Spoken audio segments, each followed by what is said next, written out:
Добар ден, почитувани гледачи, го следите вториот дневник на К3 телевизија.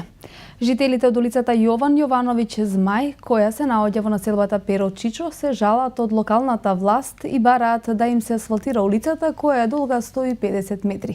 Велат дека неколку пати имаат поднесено барање до општината, но сепак досега никој не излегол со конкретно решение. Тие потпишувале и петиција, но како што велат надлежните, останале глуви за нивните проблеми. Улицата Јован Јовановиќ Змај, која се наоѓа во населбата Банево Трло, не наликува на улица од 21 век. Долга само 150 метри, улицата исполнета со дупки и бразди и едва може да се помине со автомобил, мотор или велосипед, а оттежнато е и движењето пеш, бидејќи можеш да се сопнеш по дупките и камењата. Вака жителите од улицата одат до своите домови со години наназад. Вела дека уште од 80-тите години, кога во ова мало место немало толку куќи, оваа улица немала асфалт и покрај тоа што се платени сите комуналии. Молимо едну петиција да од сите нас, во целу нашу улицу Јован Змај, да може да ни помогнете да искористите сустав, зашто има платени комуналии од 80-та година. Со сви комуналии е платено, дури канал сме сега сами водели, него още да ги води. Јас со свие мои комшија, воле сме, сви сме копале, работале, алувале, сви по систане трче, по коза трче, зиме компресори, копав, луѓе сме плаќале, ми сме ги плаќале што се помагале преку време со останувале. Него да го асфалтира било како да се избегне овај катастрофа. Една киша нетња јака заврна, од горда доле све на човекот куќу му однесе. Еве ви сами гледате дека однесела вода од нела, нема ништо. Жителите од улицата неколку пати имаат поднесено барање до општината, но сепак досега никој не излегол со конкретно решение. Тие потпишувале и петиција, но како што велат надлежните останале глуви за нивните проблеми. И понапоти до градоначалника се јавиме да пуштамо петиција. 2014 година имамо петиција пуштено до градоначалника, до совет и до пратеника. Не одговарас никој го одговори. 2015 исто го има пуштено петиција, еве ги петиција која ни ако лажу ја рок не лаже. Жителите апелираат дека не треба да останат оштетени и без основна инфраструктура, а проблемите не треба да останат нерешени кога се во прашање основните услови за живот на граѓаните. Во рамки на програмата за изградба и тековно одржување на локалната патна мрежа, деновиве во Крива Паланка се врши одбележување на пешачките премини, сообраќајните знаци, лежечките полицајци и просторот за такси возилата. Активноста на локалната самоуправа се врши во соработка со јавното претпријатие Комуналец. Согласно програмата се изградба и тековно одржување на локалната патна инфраструктура на подрачјето на општина Крива Паланка, деновиве на повеќе локации се врши обележување на хоризонталната сообраќајна сигнализација.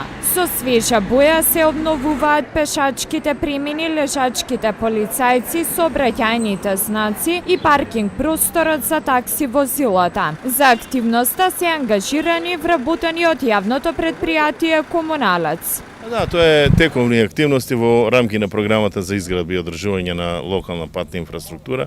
Се обележуваат сите оние пешачки премини, се обележуваат лежачките полицајци, така наречени, се обележуваат знаците за свртување лево, десно или право, ќе се обележат и просторите за такси возилата.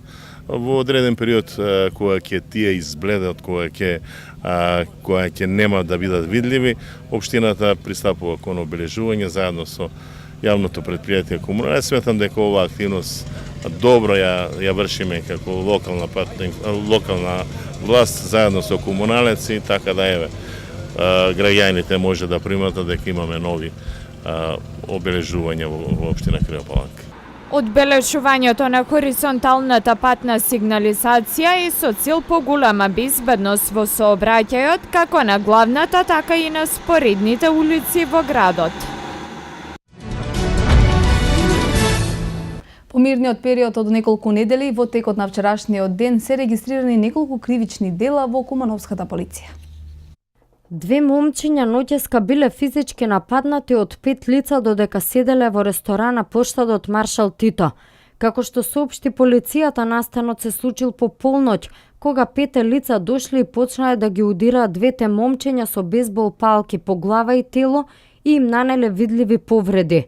По извршеното дело сторителите побегнале од местото на настанот. На повредените им била укажана лекарска помош во Општа болница Куманово, каде се задржани на лекување. СВР Куманово презема мерки за целосно расчистување на случајот. Во 3 одвоени случаи во текот на вчерашниот ден на граничниот премин Табановце биле приведени 2 лица кои биле барани за издржување затворска казна, како и еден кој се обидел да ја премине границата со фалсификувани исправи, информираат од Министерството за внатрешни работи. Околу 17 часот се пријавил за пасошка контрола кога од страна на полициските службеници било констатирано дека е видирана стоп.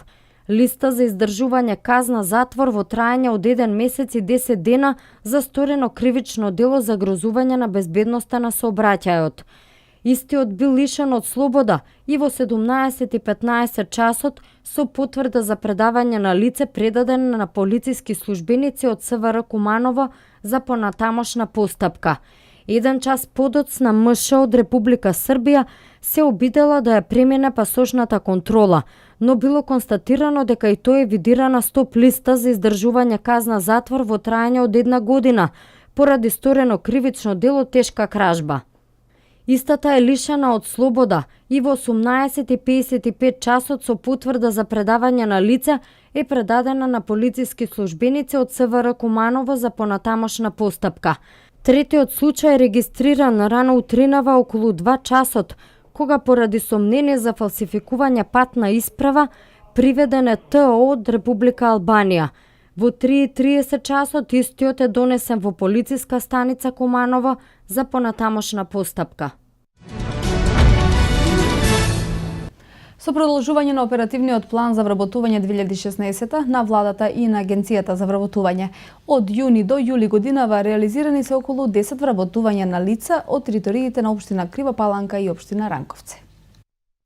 Само во последниот месец вкупно 10 лица од Крива Паланка и Ранковце се вработиле преку проектот Македонија вработува 2. Раководителот на Центарот за вработување во Крива Паланка Грозде Ѓоргиевски истакна дека ваквиот тренд е резултат на владините мерки и политики спроведени во изминатите години, со кои покрај младите до 29 години вработени се и голем број активни баратели на работа од средно доба, а како што рече, реализирани се и многу обуки со кои невработените лица полесно пронашле работа. Со обука кај познат работодавач вработени се 15 лица, а 10 фирми имаат аплицирано. По завршувањето на обуката, работодавачот има право да го задржи вработениот 12 месеци, информираат од Центарот за вработување. Исто така во тек е и огласот за условен паричен надоместок за вработување на лица од социјален ризик. Тоа се лица кои што примаат социјална помош, жртви на семејно наследство, лица чиј семеен приход во годината во која аплицирале е понисок од 50% од просечната нето плата. За овој оглас имаат аплицирано 5 лица и 5 лица се вработени. Исто така зголемен е интересот за грантови при што досега имаат аплицирано околу 100 невработени во двата огласи, од кои 30 се селектирани. Проектот Македонија вработува 2 е мерка на владата на Република Македонија со цел да се намали стапката на невработеност во земјава. Проектот за самовработување кој го спроведува Министерството за труд и социјална политика во соработка со Агенцијата за вработување и владата на Република Македонија даде исклучително позитивни резултати. Пад на невработеноста се бележи и во Куманово, а за граѓаните најпримамлива е мерката од почнување на сопствен бизнис. На првиот оглас, 103 невработени од Куманово ги искористиле поволностите кои ги нуди државата и започнале сопствен бизнис. Отпочнувањето сопствен бизнис веќе не е недостижно, а за тоа говорат бројките на отворени бизниси во Куманово. Тече вториот циклус од најатрактивната владина мерка самовработување со кредитирање. Во најголемата општина во Македонија невработеноста полека се топи, а активните мерки за вработување кои се реализираат од страна на Министерството за труд и социјална политика и Агенцијата за вработување даваат резултати. 103 невработени лица од Куманово го решиле екзистенцијалното прашање за себе и семејството и ги искористиле бенефициите од оваа мерка. По завршувањето на обука, поднесените апликации и бизнис планови одат на разгледување и доколку се задоволени сите потребни услови се пристапува кон регистрирање регистрирање и отворање на фирмата. Во моментот во Агенцијата за вработување се чувствува раздвиженост, во тек се обуките од вториот оглас од најатрактивната мерка од оперативниот план на владата на Република Македонија се самовработување. Ќе напоменам дека на првиот оглас имавме околу 103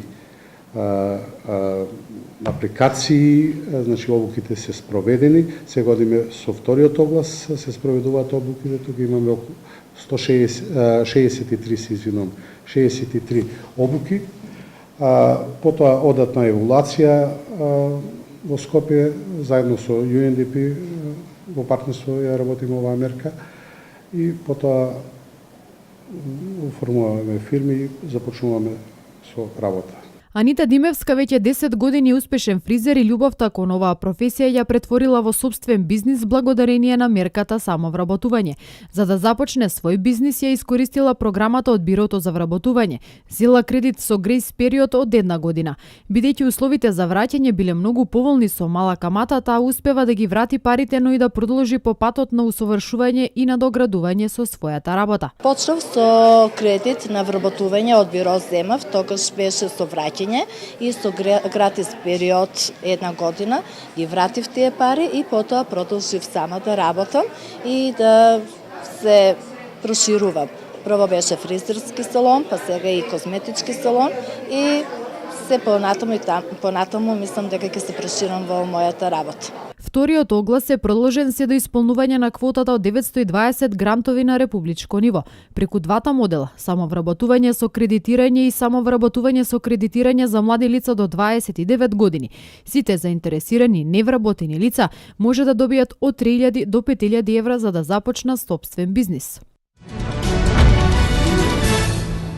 Манифестацијата Топол културен бран во Крива Паланка и ова лето ќе понуди богата и разновидна програма за сите генерации. Истата ја организира локалната самоуправа на Крива Паланка во соработка со Националната установа Центар за култура и Градскиот музеј со финансиска поддршка од Министерството за култура. Настаните ќе се одвиваат на повеќе локации во градот.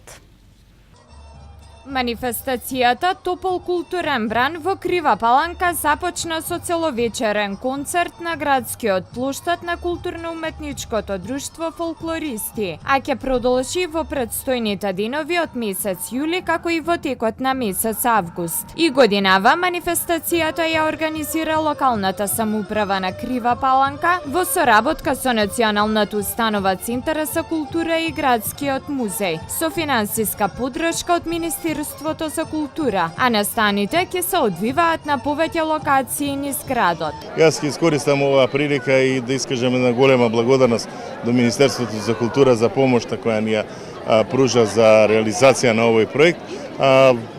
Токму така во рамките на топлиот културен бран имаме манифестации кои ќе бидат за сите категории на граѓани, од деца до највозрасни. Имаме разни поетски читања, ќе ни гостуваат од нашиот братимен град од Вршац, имаме поетски читања, имаме неколку театарски представи, имаме театарските представи ќе се одвиваат дел внатре во Центарот за култура, дел ќе се одвиваат на отворено. Значи имаме исто така други фолклорни друштва.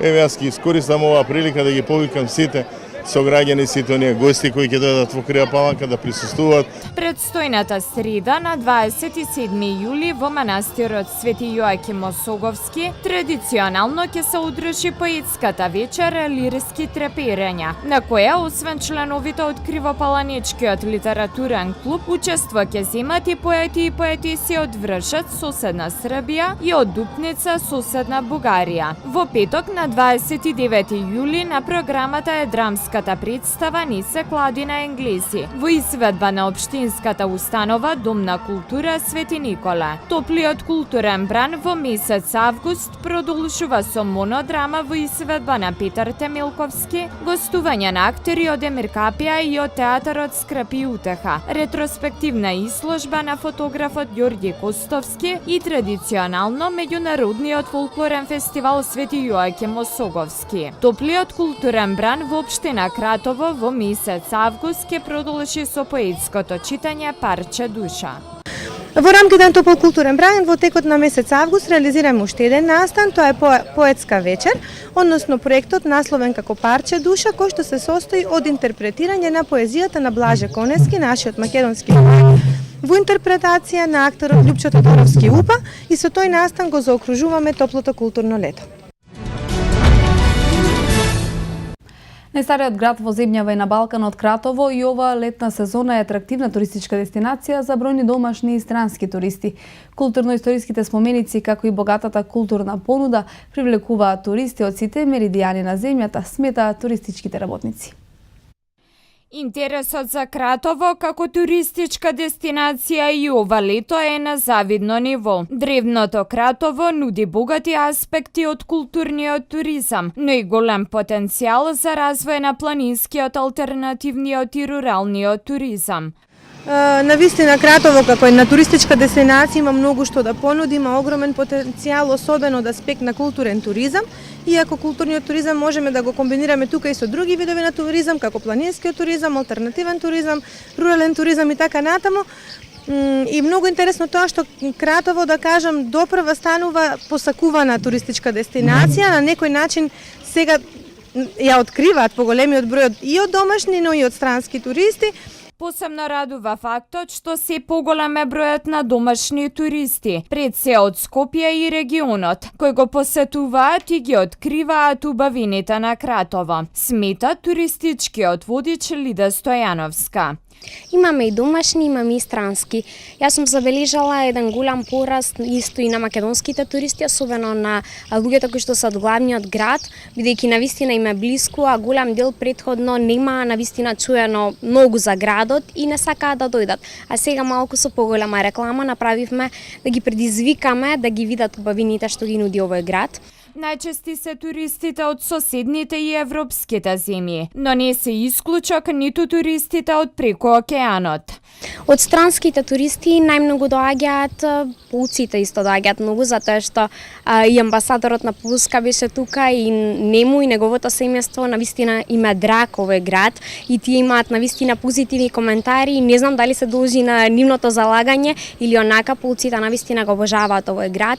Имаше оваа недела туристи од Белгија, имаме и од Америка, значи имаме од голем број европски земји, но понекогаш доаѓаат и од прекоокеанските земји, како што споменав, од Америка. Кратово и околината со својата историја, култура и целокупниот амбиент не може да се види и доживее во еден ден, смета туристичкиот водич Стојановска, потенцирајќи дека за да се слушнат сите приказни и легенди врзани со култните места, најдобро е да се тргне со лиценциран водич. Велам, понекогаш не е доволно само еден ден за да се посети овој град, бидејќи може да се видат само дел од убавините. Кога доаѓаат во Кратово, прво секако треба да свратат во Куклица, за да ги видат камените кукли. Тука во градот, значи мора да ги видат 6 стари моста, мора да ги видат 6 кули, а да ги посетат 3 од нив кои што се реставрирани. Исто така и можат да го посетат познатиот Радимос. Исто така имаме и сувенирница која што нуди уникатни сувенири од Кратово, која што се наоѓа виднаш зад стоковната куќа, значи сувенирницата Кратискара. И жителите на Кратово забележуваат присуство на посетители во градот. Кажам, дали има туристи во Кратово овој период? Гледаме дека има нон-стоп доаѓаат и така, Кратово е интересно за туристите, има добри мостови, историски работи, има да се погледа, да се виде. Стар град е Кратово. И така, мислим дека доаѓаат. Не еден ден или остануваат? Па остануваат и можеби 3-4 дена, зависи како ќе имат, важно и остануваат. Има тука хотел, имат други објекти што престојуваат и така по 3-4 дена. Кратово као градче мало историско, още од време римско, овие мостове, кулите, тие са не турски, не за време римско, тие са римјани и споменици има доста овде кои да види после и фигурацијата е вако планинско интересантно, куќи стари и такво нешто кои не са виделе луѓето, интересно да видат како е. Се нормално ќе има летен период, ќе има. Од каде најмногу доаѓа? Дали сте забележале? Па од Холандија, од Србија, од Бугарија. Кои места ги посетуваат? Лесново. Овамо има тие камени кукли вика доле. Па ишем сета кратаска стара истекти архитектура тоа има тука. Тие да кулите, мостовите. Але периодично има туристички тури. Али со оглед на историјата на Кратово тоа не е ништо. Доаѓа домашни или од странски? Па и домашни за викендите од Скопје доаѓаат и од страна. Дали остануваат или еднодневни екскурзии? Па може да е викенд екскурзија од Јапонија еден ден, ќе се задржат два, Македонија. Од 1 август годинава само лиценцирани туристички водичи ќе можат да реализираат тури на археоастрономскиот локалитет Кокино. Посетата на локалитетот ќе се наплаќа преку карти или уплата на жиросметка. Ова одлука е дел од проектот на Националната установа Музеј Куманово и USAID проектот за експанзија на мали и на средни бизниси. Од 1 август годинава само на лиценцирани туристички водичи ќе им биде дозволено да водат тури на локалитетот Кокино. 52 водичи ќе добијат уверенија за туристичко водење во Музејот на македонска борба на 21 јули. Една од најважните измени во поглед на менаџирањето на локалитетот, а со цел негово самоодржување, е одлука да се започне со наплата на влезници за посета на Кокино. Една од најважните погледи, значи најважните промени во поглед на менаџирање на самиот локалитет, а со цел на негово самоодржување и одлуката да се започне со наплата на влезници за посета на самиот локалитет. Наплатата ќе се врши со купување на карта од нашите чувари кои што се наоѓаат на локалитетот или пак преку уплата на жиросметката на Националната установа Музеј Куманово, поединечно или за група посетители, сеедно, без оглед за какви посетители станува збор, и со прикажување на потврдата на уплатата на самиот чувар ќе се влегува на локалитетот. Се тоа ќе започне од 1 август 2016 година, така да ќе биде дозволено водење на тури на посетители само на оние туристички водичи кои што ќе бидат лиценцирани. Измените околу менаџирањето се поддржани и реализирани од страна на проектот на USAID за експанзија на мали и средни бизниси. Целта е да се обезбеди одржлив финансиски модел за одржување, развивање и промовирање на археоастрономскиот локалитет Кокино. Овие водичи претходно ја поминале бесплатната одлука и сертификација за туристичко водење на локалитетот, која ја одржале археолози од установата. 3 обуки се бесплатни, за понатаму ќе видиме. Јас се надевам дека со ова ќе успееме да направиме поголема промоција на локалитетот, но и да обезбедиме одреден финансиски бенефит, а се со цел за самоодржување на самиот локалитет Кокино. Претходно преку проектот на USAID за експанзија на мали и средни бизниси направена е мобилна апликација, поставени се патоказни табли и инфотабли и оградени се неколку критични точки на локалитетот. Председателот на владеачката партија ВМРО-ДПМН Никола Груевски при посетата на Охрид изјави дека очекува СДСМ да не прави обструкција со цел Македонија да излезе од политичката криза. Никола Груевски, председателот на владеачката партија ВМРО-ДПМН, по постигнатиот договор очекува опозицијскиот СДСМ да не прави обструкција со цел Македонија да излезе од политичката криза. Последниот договор што го направија партиите е постигнат со консензус и сите правеле некаква одстапка, изјави Груевски. Груевски додаде дека политичкиот договор е компромис и можно е некој да не е задоволен од решенијата, но сега е најважно тој да се спроведе и земјата да излезе од политичката криза. Знаете што, за да се дојде до еден таков договор, сите политички партии направија одредени отстапки, се направи еден консензус, се направи околу решението, се направија одредени компромиси од сите страни, така што негодување може да има во секоја партија. Слушам, има и во СДСМ, има и во ДУИ, веројатно и во нашата партија некој мисли дека можело подобро. Тоа е нормално кога се прави еден таков чекор, кој што ќе овозможи спроведување на работите што беа договорени во Пржинскиот договор. Она што мене ми се јавува како страф е да не повторно социјалдемократите бараат изговори за нови одлагања, за нови бојкоти, за нови кризи и за нови проблеми. Се надевам дека овој пат ќе се надминат себе, се надевам дека овој пат ќе бидат различни од минатото и ќе помогнат на Македонија да излезе од кризата која што тие создадоа.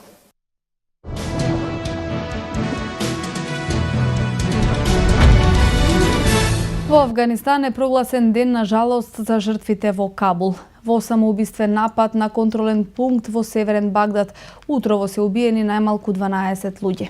Во Турција е укината председателската гарда. Најмалку 154 лица го загубиле животот, а 124 се водат за исчезнати во поплавите што ја зафатија Кина. Ова се вестите од светот за денеска.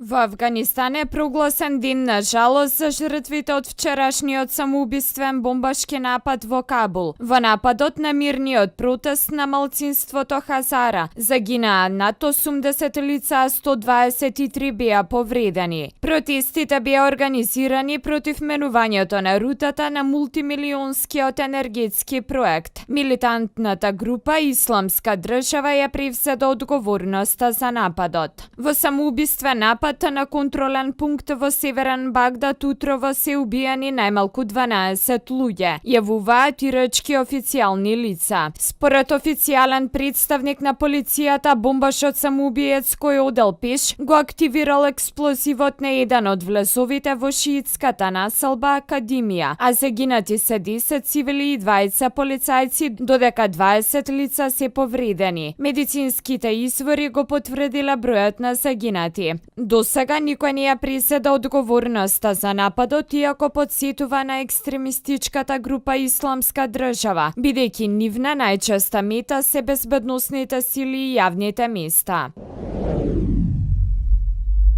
Турските власти ја арестурија елитната председателска гарда откако се покажа дека речиси 300 од нејзините членови беа уапсени поради неуспешниот обид за државен удар. Ова го соопшти премиерот Йилдирим. Нема повеќе председателска гарда бидејќи нема потреба од неа, изјави тој за телевизија Хабер. Гардата број 2500 лица, а 283 од неа беа приведени по настаните од ноќта на 16 јули, кога пропадна обидот за преврат против председателот Реджеп Ердоган. Йилдирим откри дека вкупниот број на уапсените поради заговорот достигна 13.000 луѓе. Од нив 1329 се полицајци, 8831 војници, 2100 суди и 689 обвинители.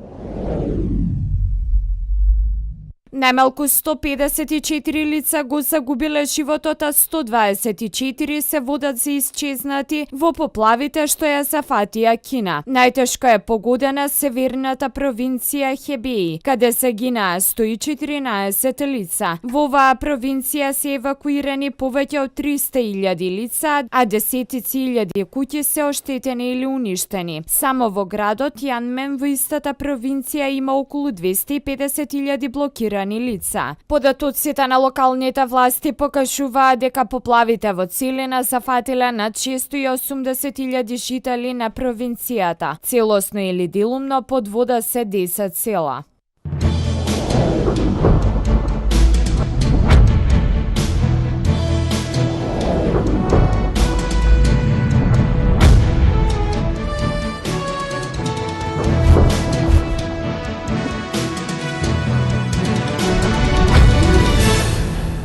Друштвото за планинарење Трансферзалец од Скопје и годинава спроведе организирано поминување на Западната македонска трансферзала, која се протега од Љуботен до Охрид. Меѓу 9-члената екипа која што успешно се справи со предизвикот беше и еден кумановец. Бобан Стефановски е член на планинарското друштво Куманово, кој што 4 години активно се занимава со предизвиците на отворено. Драгоцено искуство со кое што може да се пофали е успешното реализирање на Западната македонска трансферзала од 3 до 11 јули. Рутата поминува низ цела Западна Македонија, преку масивите на Шарпланина, Рудовка, Враца, Бистра, Стогово, преку Караорман се до Охрид, во вкупна должина од 225 км. Западната македонска трансферзала по своите карактеристики е најдолгата планинарска патека во Македонија, веројатно една од потешките од овој тип во Европа. Подвигот е наречен Западна македонска трансферзала 2016. Тоа е една планинарска тура која што не е стандардна.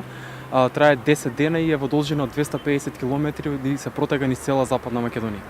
Па можам да кажам дека беше една од потешките и понапорните, попредизвикувачки можам да кажам дека беше. Трансферзалата ја почнавме 10 учесници, меѓутоа ја завршивме 9, еден наш другар се откажа на средина некаде кај Маврово. Меѓутоа и тоа е еден своевиден успех затоа што шара како шара е многу тешка и немилосердна планина. ова година трсалата беше од државен карактер, имаше само од Македонија учесници, значи беа 8 луѓе од Скопје, еден од Куманово и еден од Велес. Патеката е поставена 1975 година од група планинари од планинарското друштво Елема при електромашинскиот факултет во Скопје. Во текот на неколку години патеката претрпела некои корекции, во 90-тите години паузирала, додека возобновена е од 2014 година. Разговарав со организаториве, кажаа дека досега никој од Куманово нема помината, инаку како што ти споменав и порано, трфазалата порано имаат поминува во времето на бивша Југославија, некаде 89-та година имаат прекинато, неверојатно поради политичката ситуација која што тогаш се одвивала. 2014 година почна пак. 2015 беше втората генерација на планинари која што помина, ние сме сега третава и најмалу бројна. Значи само 9 луѓе завршиме. 2014 мислам дека 16 луѓе завршија, 2015 околу 13, ние 9 мина сега завршивме. Обично планинарите трасата ја минуваат за 8 дена, но лошите временски услови ја продолжиле авантурата за дополнителни 2. Променливото време, обилните врнежи од дожд и град, силните грмотевици и густата магла го свеле на минимум движењето на планинарите. Првите 5 дена се оди низ цела Шарпланина, се почува од врвот Љуботен, кој што е најсеверен врв и со височина од 2499 метри. Има 8 контролни точки кои што мора да се поминат за да се смета дека трсалата е завршена. Првата секако беше Љуботен, последната е едно село кое што е близина на Охрид, се вика Црвена вода селово.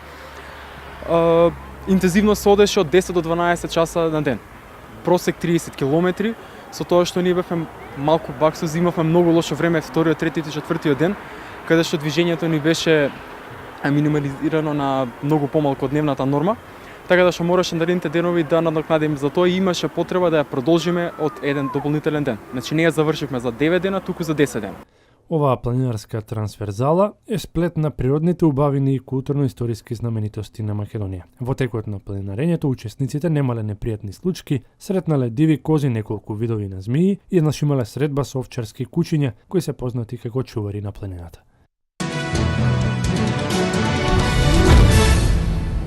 Во пресред на европските национални фудбалски шампионати, македонските интернационалци во одлична форма на подготвителните надпревари. Мирко Ивановски најавува дека Македонија може да добие нова звезда во хрватското првенство, како што тоа беше Илија Несторовски во минатата сезона. Македонскиот офанзивен фудбалер беше главниот играч на Славен Белупа во победата над Цибалија од 3-2. Македонецот првпат ја тресеше мрежата во третата минута за водство од 1-0, а потоа во 73-та погоди за 2-2. Барич во 86-та го постигна победничкиот гол за Славен. Македонскиот репрезентативец Адис Јаховиќ постигна уште еден гол на подготвителните средби на Крилја Советово пресред на новата сезона. Откако пред неколку дена го реши Локерен, Јаховиќ стрелаше и против Гент. Напаѓачот ја затресе мрежата на белгиците во 51-та минута, кога израмни на 1-1, но до крајот Гент преку Шовс погоди и победи со 2-1. Тимот на Осијек, за кој настапува Милован Петровиќ, ја запише и втората победа на стартот на новата сезона во најсилната фудбалска конкуренција во Хрватска. И овој пат, како и во првото коло, составот од Градски врт славеше како гостин, сега на Тинтер Запрешич и тоа со 2-0. Стрелци на головите беа Лјоша Војновиќ и Габриел Бобан. Во второто полувреме, а сите 90 минути на теренот ги одигра Петровиќ. На спротивната страна, кај Интер активни во вторите 45 минути беа нашите Зоран Дановски и Маријан Алтипармаковски. Првиот влезе во игра во 58-та, вториот во 65-та минута. Српскиот шампион Црвена звезда се подготвува за двомечот со бугарски Лудогорец во рамките на третото квалификацијско коло за Лигата на шампионите, а тренерот Милдраг Божовиќ реши да направи една замена во списокот на пријавени играчи за овие две средби. На местото на Даниел Аврамовски, кој иако пријавен за настап не доби шанса на дуелите против Валета, влетува нашиот втори интернационалец Давид Бабунски, кој ќе биде во комбинација за средбите со Лудогорец, иако тешко може да се претпостави дали воопшто ќе добие минутажа. Бабунски одигра 10 минути на дуелот со Напредок во петокот, а уште по тој надпревар тренерот на црвено-белите најави дека ќе има промени во составот и некои фудбалери ќе се преселат на клуба. Меѓународниот олимписки комитет подготвува ригорозна казна за руските спортисти кои што очигледно нема да бидат дел од претстојната олимпијада во Рио. Откако атлетичарите добијат црвен картон и со сигурност нема да бидат дел од олимписките игри, Меѓународниот олимписки комитет ќе објави одлуката за дисквалификација на вкупно 387 спортисти колку што треба да ја сочинуваат руската делегација во Рио. Причината за ваквата одлука, која ќе предизвика многу реакции, е тврдењето дека Русија спроведува организирана допинг стратегија подпомогната од државата и токму затоа спортистите нема да имаат право да настапат во Рио, а веројатно и на следната зимска олимпијада која ќе се одржи по 2 години во Јужна Кореја. Исклучок може да бидат руски спортисти кои се подготвуваат надвор од својата земја и ги почитуваат правилата на Светската антидопинг агенција. Европското првенство за јуниори во Самсунг одложено поради нестабилната политичка ситуација во Турција, одлучи ФИБА Европа. Ги зедовме предвид писмата од 7 кошаркарски федерации како и загриженоста на родителите за безбедноста на своите деца и одлучивме на неопределено време да го одложиме Европското првенство за играчи до 18 години. ФИБА ја разгледува можноста за одржување на шампионатот на крајот од 2016 или на почетокот на 2017 година, стои во соопштенијето. Јуниорското европско првенство во Турција требаше да се одржи од 30 јули до 7 август. Германецот Дирк Новицки ја продолжува соработката со екипата на Далас Маверикс, пренесуваат медиумите во Соединетите Американски држави. Овој 38 годишен германски кошаркар инатаму важи за еден од најдобрите крилни центри во најсилната лига на светот НБА. Соработката со Далас ќе ја продолжи во наредните 2 сезони, за што ќе биде богато платен. Имено германецот кој целата своја кариера ја помина во Далас, изминатите 2 сезони заработуваше по 8 милиони долари годишно, но продолжувањето на неговата верност кон клубот сега ќе го зголеми неговото парично конто за дополнителни 50 милиони долари. Кристијано Роналдо одлучи да се впушти во нови бизнис води. Голгетерот на Реал Мадрид одлучи да отвори низа луксузни хотели, првиот официјално беше отворен за јавност. Хотелот Пестана е изграден во градот Фуншал на островот Мадеира, што всушност родното место на португалецот. Набрзо по отворањето председателот на општината Мадеира соопшти преку пресконференција дека локалниот аеродром ќе биде применуван во чест на Роналдо. Досега аеродромот го носеше името Санта Катарина.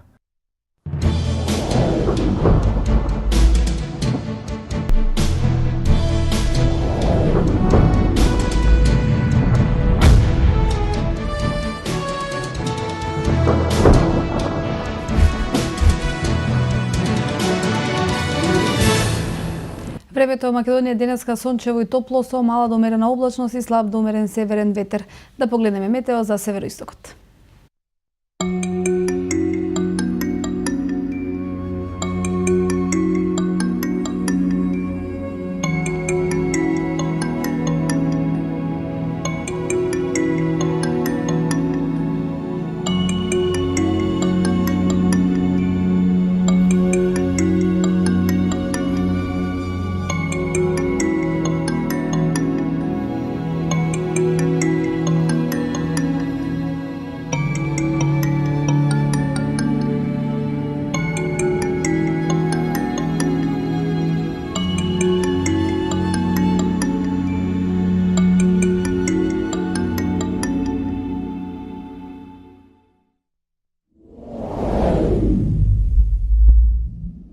Тоа беше се што подготвивме за вториот дневник, почитувани гледачи. Бидете со нас и во 20 часот. Пријатно поподне.